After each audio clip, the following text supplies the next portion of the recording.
بسم اللہ الرحمن الرحیم۔ اردو ادب کی مختصر ترین تاریخ از ڈاکٹر سلیم اختر۔ باب نمبر 10، دلی کے نامور شعراء، لیکچر نمبر 127۔ شاہ عالم ثانی نے انگریزوں کے حوالے کیے تھے بنگال، بہار اور اڑیسہ کے شہر۔ شاہ عالم ثانی اور انگریزوں کے درمیان معاہدہ ہوا بکسر کی لڑائی کے بعد۔ یاد رہے شاہ عالم ثانی نے انگریزوں سے مدد مانگی تھی مرہٹوں کے خلاف۔ انگریزوں نے پھر مرہٹوں کو شکست دی تھی اور اس کے بدلے میں انہوں نے بنگال، بہار اور اڑیسہ کی حکمرانی ملی تھی۔ شاہ عالم ثانی کے بعد اکبر ثانی حکمران بنا 1806 میں۔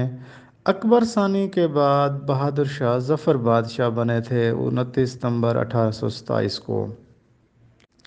بہادر شاہ ظفر 62 برس کی عمر میں بادشاہ بنے تھے اور انگریزوں نے ان کی پنشن 1 لاکھ ماہانہ مختص کی۔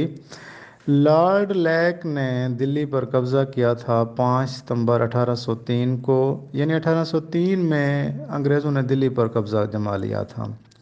شاہ عالم ثانی کو اندھا کیا تھا خزانے کے لیے غلام قادر روہیلہ نے۔ عجائب القصص یہ ایک نثری تصنیف ہے، یہ شاہ عالم ثانی کی ہے۔ عجائب القصص کے مرتبہ راحت افزا بخاری ہیں۔